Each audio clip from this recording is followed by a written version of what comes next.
Hello friends, this is the second lecture of our male reproductive system. We are reached to the stage we are going to discuss about what is the role of a seminal vesicle.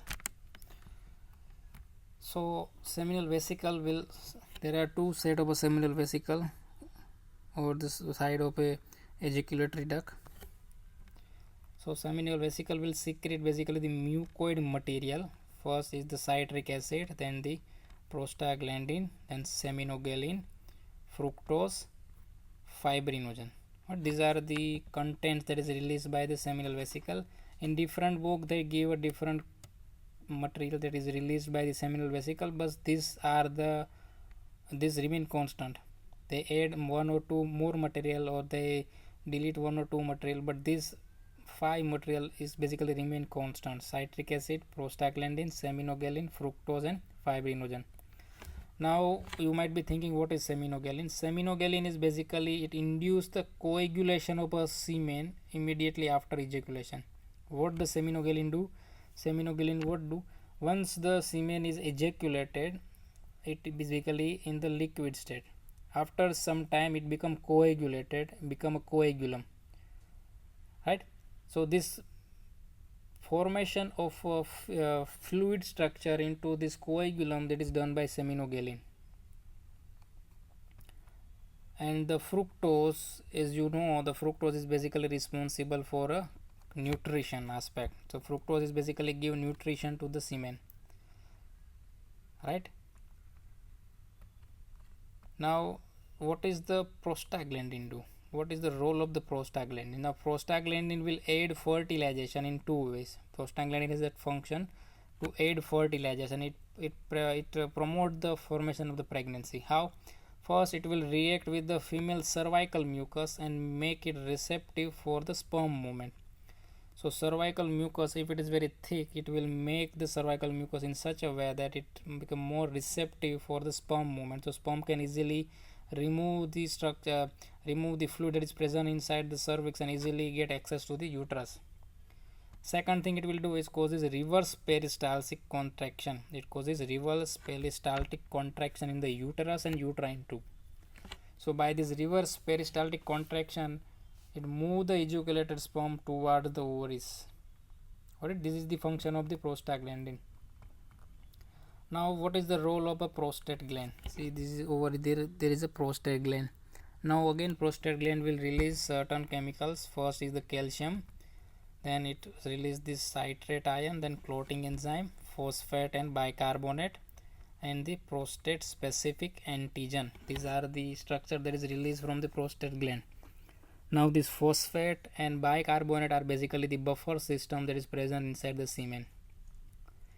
You see, once inside the epididymis, whatever the semen will be present is basically the sperm basically will be exposed to the acidic environment, right?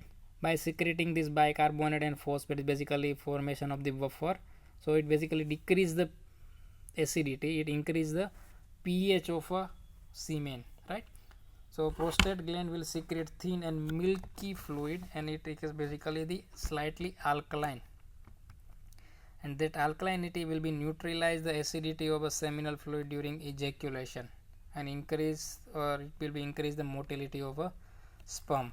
So you guys you know that sperm do not become optimally motile until the pH will be the surrounding fluid will be approached to 6 to 6.5. Alright, now what is the role of this prostate specific antigen, PSA? There is a prostate specific antigen. It is also is a profibrinolysin. It is the prostate specific antigen is basically a protease enzyme. It is basically liquefy a coagulated semen after a few minutes. Alright, so first seminogenin do coagulation of the semen, then this PSA, a prostate specific antigen or serine protease, it is basically the fibrinolysin. It will lyse the coagulation and liquefies the coagulated semen after a few minutes. So basically increased PSA will be seen in very specific condition known as the prostatic infection, benign prostatic hypertrophy, or even prostatic carcinoma. Is basically the marker for a prostate pathology. This prostate specific antigen, the amount of the PSA will increase in prostate pathology. It may be infection, it may be hypertrophy, it may be carcinoma. Alright, now let's discuss about the characteristic of a semen. Now what is semen? Semen is basically ejaculated during the male sexual act. It is a fluid in nature, and it also contains two things. One is the fluid that is secreted by the epididymis, by the vas deferens, by the seminal-vesicle, by the prostate gland, and second thing is the sperm. So it is a mixture of fluid and sperm. So composition of the semen, as far as the composition of a semen is concerned, the composition of the fluid is concerned, vas deferens will give 10% of the fluid, seminal vesicle will give the 60% of that fluid, and prostate will give 30% of the fluid. So you can see that the bulk of a semen is basically the seminal vesicle fluid. Right? And mucoid consistency of a semen will be done by the seminal vesicle. Milky appearance of a semen will be done by the prostatic fluid. Got it? Now semen will be coagulated soon after the ejaculation due to the clotting factor that is present inside the seminal vesicle, that is seminogalin. Now seminogalin is the major protein. It holds what is the role to coagulate the semen, right? Now once the semen will be ejaculated, first it is fluid form, and after that, because of the seminogalin, is become coagulated. So making the semen coagulated, the seminogalin hold the semen in a deeper region of the vagina. Got it? And after that, coagulum then dissolve in next 50 to 30 minutes by the prostatic secretion, basically PSA. That PSA has a three another name. One is the seminin, another one is the prostate specific antigen, and the third one is plasminogen activator. I think this is the plasminogen. So the name is seminin, plasminogen activator, and PSA. So different book use the different terminology. All the three things are the same. So either it is known as seminin, either it is known as plasminogen activator, will activate the plasmin and eventually do the lytic function, and the last one is the prostate specific antigen. And now as far as the speed of a sperm is concerned, is basically 1 to 4 millimeter per minute in female genital tract, and it reaches to the uterine tube where the fertilization should take place in about 1 hour, 30 to 60 minutes. So you can remember in such a way that speed of a sperm is 1 to 4 mm, reach to uterine tube in 1 hour, and the life of a sperm is basically 1 to 2 days. It's easy. Now lifespan of a semen in male genital duct, it will be live for many weeks. Once it is ejaculated, the lifespan of a semen is about 24 to 48 hours. Basically it is the lifespan of a sperm. Okay, now at the lower temperature we can store a semen for several weeks at lower temperature. If you frozen the semen, if you at the frozen temperature below 100 degree minus 100 degrees Celsius, sperm will be preserved for years. This is all about the lifespan of a semen. The lifespan that you need to remember is inside the female genital tract, that is 24 to 48 hours, that is 1 to 2 days. Now we discuss the decapacitation of a sperm. Let's discuss about the reverse, that is capacitation of the sperm. It's basically just reverse the decapacitation. We give the motility to the sperm, right? What is capacitation of the sperm? Capacitation is when the semen coming in contact with the fluid of a female genital tract. Once the semen is ejaculated inside the vagina, and once the semen will come in contact with the female genital tract, basically the cervix and the uterus, there are multiple changes will take place. That multiple changes will eventually activate the sperm, and that multiple changes is known as capacitation of a spermatozoa. So basically, if you sperm are said to be mature when they leave the epididymis, right? They first become motile, then become non-motile. But when they leave, the activity is actually held in check by the multiple factors. One are the acidity of a semen that is secreted by the epididymis, basically the lactate, and multiple inhibitory factor is basically keep check the actual activity or actual potential of a sperm to swim, right? So what actually happen in the capacitation? Now, as far as the uterus and uterine fluid is concerned, they wash away the various inhibitory factor that is attached to the sperm. First thing is the cholesterol vesicle. Sperm swim away from the cholesterol vesicle. This cholesterol vesicle is continuously added to cover the acrosome, the acrosomal vesicle that is situated over the top of the sperm, right? To the main motto of to add the cholesterol vesicle, the CHO stands for cholesterol, is to make sure that the acrosomal reaction will not happen inside the male genital tract, right? But once the semen is ejaculated, sperm is not inside the male genital tract anymore, so we need to get rid of this cholesterol or inhibitory substance. So sperm will swim away from this cholesterol vesicle that is added to by the membrane that is cover the acrosome. Second thing is that sperm become more permeable to the calcium. So once the sperm become more permeable to the calcium, it will be activate the calcium channel, that is Caspar. As the calcium will enter inside the sperm, where the calcium influx basically causes increased activity of a flagellum or the tail, and also activate the acrosome to release its enzyme. These are the structure that you need to remember. These are the changes that is take place inside the sperm in capacitation. First changes is the uterine fluid will leads to wash away various inhibitory factor. Second one is the cholesterol vesicle. The sperm will swim away from the cholesterol vesicle. And third one is the calcium, right? Sperm become more permeable to the calcium. Now here's one comment is actually asked in a recent exam. The spermatozoa in seminal fluid undergo capacitation. First thing, there is a wrong sentence. Spermatozoa get capacitation inside a female genital tract, that is given in Guyton as well as in Gannon. So in Guyton and Gannon both mention this capacitation of the sperm will take place in the female tract. So the actual comment is asked in July 2015. It is actually wrong comment. Spermatozoa is not capacitated in seminal fluid. It is capacitated inside female genital tract. So obviously, okay, that's it. We are going to discuss the in this slide we are going to discuss about the function of the seminal fluid, rather capacitation. So seminal fluid will secrete fructose. It is critical for the nutrition of a sperm. It is a release prostaglandin. It further aid the fertilization two-way. It is basically the revision of the seminal fluid.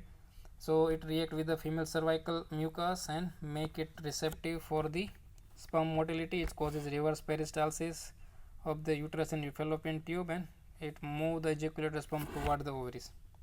So remember one more time, capacitation is not actually happen in the seminal fluid. It basically happens inside the female genital tract.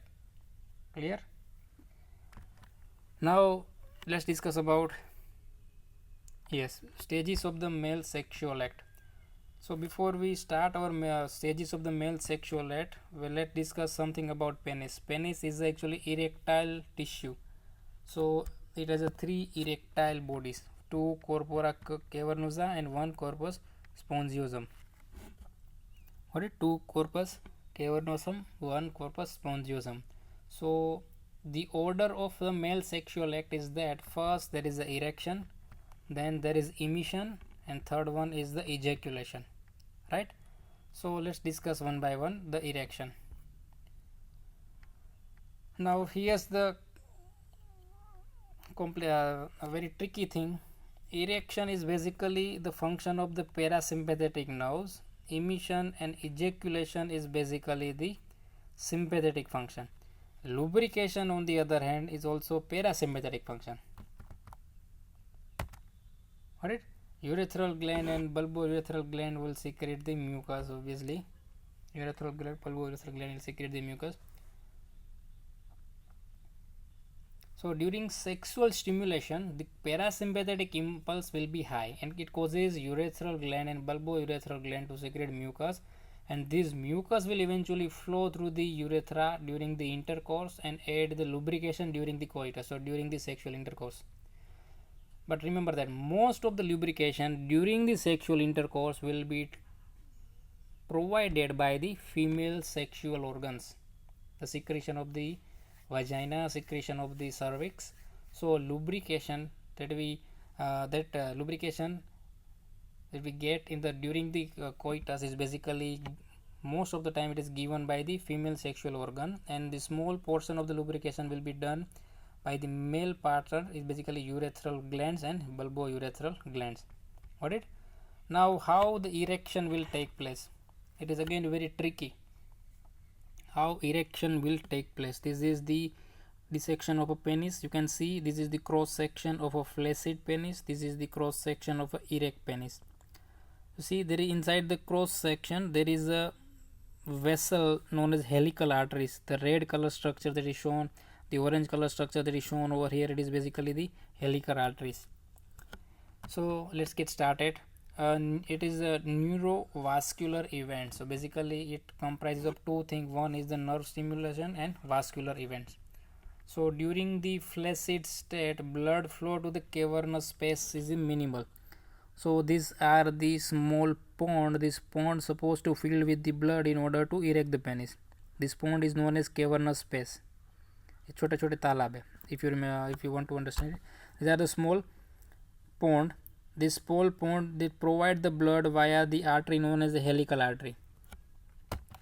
So most of the time in flaccid state the helical arteries remain constricted, so the blood get not flown inside the cavernous space. So we do not go any blood inside this pond and the penis will be flaccid. So because of the vasoconstriction of the vessel that sent the blood away from the cavernous spaces. So what we want to do, we want to relax this helical artery. So if the helical artery get relaxed, then the blood flow will be diverted inside the cavernous space and the cavernous space will be filled with the blood, right? But how can we dilate the artery? That is the tricky portion. How can we dilate the helical artery? Now follow my leads. This is the flaccid penis with constricted helical artery. So the cavernous space are not filled with the fluid and penis become flaccid, right? So suppose this is the cross section of a one smooth muscle that is situated inside the helical artery. This entire oval kind of structure is a smooth muscle of a helical artery. Got it? This is basically constricted normally without any sexual stimulation. So what changes will take place in sexual stimulation? Whenever there is a sexual stimulus, that sexual stimulus may be anything. It may be tactile, it may be visual, it may be auditory, or it just a psychic stimulus, or just imagine anything. So basically the sexual stimulus anyhow will give the signal to the cavernous nerve. Now what is this cavernous nerve? Cavernous nerve is basically noradrenergic, non-cholinergic nerve that will eventually release NO. What is NO? It is a nitric oxide. Now this nitric oxide will activate the guanylyl cyclase that is present inside the smooth muscle of the helical artery. Now once the cavernous nerve will be stimulated, this cavernous nerve will eventually release the nitric oxide. That nitric oxide will activate the guanylyl cyclase. That guanylyl cyclase will convert GTP into the cyclic GMP. Now this cyclic GMP is actually the second messenger that ultimately causes the relaxation of a smooth muscle of the helical artery. Once the relaxation will take place, it will allow to increase the blood flow into the cavernous space, and once there is more amount, or once the relaxation of the helical artery will take place, more amount of the fluid will be diverted toward the cavernous space, and the flaccid state of a penis will be converted into the active state like this. Now this cyclic GMP will eventually converted into the GMP by enzyme known as phosphodiesterase 5. Got it? So penis is not remain erected for the entire time. After some time there is an enzyme that is present in the smooth muscle of the helical artery, that is phosphodiesterase 5, that enzyme will eventually convert or destroy the cyclic AMP. So there are no more cyclic AMP inside the smooth muscle of the helical artery. So there are no more relaxation of a smooth muscle of the helical artery. So eventually helical artery become contracted and the penis become flaccid again, right? So person who have a erectile dysfunction, the person who do not the person who face the erectile dysfunction, the person who do not make the penis erect, if we give inhibitor of this enzyme, see phosphodiesterase 5 is the enzyme, if you give inhibitor of this enzyme, that enzyme phosphodiesterase 5 inhibitor will inhibit this enzyme. So whatever the cyclic AMP will be generated inside the smooth muscle is not destroyed into cyclic into the GMP, right? So the cyclic GMP will remain for a longer period of the time, right? And the penis become erect or penis remain erect for a longer period of the time.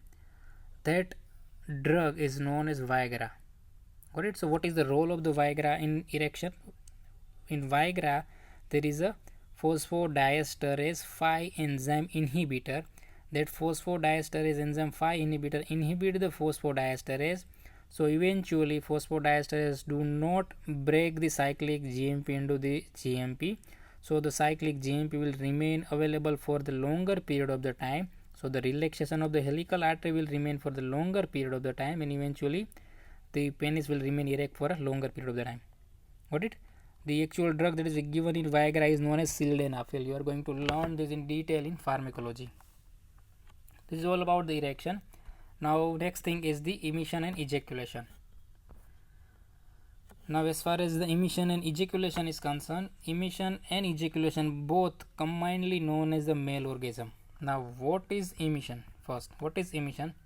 Emission is nothing but a contraction of a vas deferens, basically the movement of a semen from vas deferens into the internal urethra. See, this is the vas deferens. This tube that is shown over here is the vas deferens. Semen is basically stored in this vas deferens inside the ampulla and inside the epididymis. So once the smooth muscle of the vas deferens get constricted, the semen will be flown or thrown inside this internal urethra. So the movement of a semen from this vas deferens, seminal vesicle, prostate gland into this ejaculatory duct, it is known as emission. So the movement of a semen up to that level is known as emission, and movement of a semen outside the penis, outside this internal urethra, is known as ejaculation. Got it? So what is emission? Emission is the movement of a semen from epididymis, vas deferens and seminal vesicle and prostate to the ejaculatory duct. So emission is basically the movement of semen inside the male genital tract. Now expulsion of the semen into the internal urethra, right? Now ejaculation. Now as far as the ejaculation is concerned, is the ejaculation of the semen outside the urethra, ejaculate the semen from urethra to the exterior. That is known as ejaculation. Now as far as the nerve supply is concerned, emission and ejaculation both are sympathetic stimulatory effect. So whenever the sexual stimulus become intense during the sexual intercourse, the spinal cord begins to emit sympathetic impulse via T12 and L2. Remember this segment, T12 and L2. This segment will release the impulse and it pass through the genital organ through the hypogastric nerve, and it will initiate the emission, after that ejaculation. That is all about the emission and ejaculation. That's it for our today's lecture.